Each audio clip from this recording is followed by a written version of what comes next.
right-hand side. So there is a kind of a sense of which are the more significant spaces on that screen. On that screen. In linguistics, we're used to talking about coherence and cohesion in a text. How can we use those terms when we're talking about multimodality?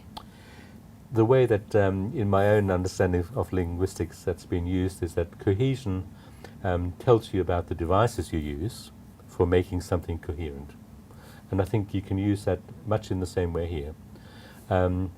You get a sense, for instance, if this screen was arranged in such a way that you say, sometimes what seems to be most important is on the right, sometimes what's most important is on the left, that would produce a sense of lack of coherence.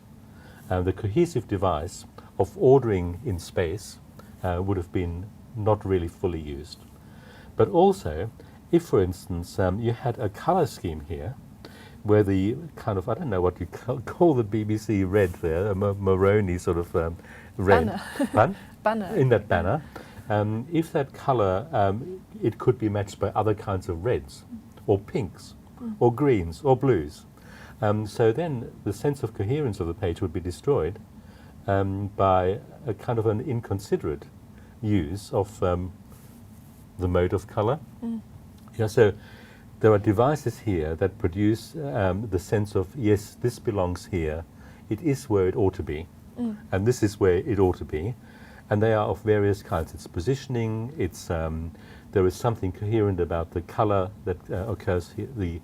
The color in the image of the tank isn't out of place in relation to the maroon of the banner of the yeah. So I think one can transfer the notion of cohesive devices, what are the means of making something coherent, and the notion of it is coherent, it makes sense, from the linguistic or from other things to this.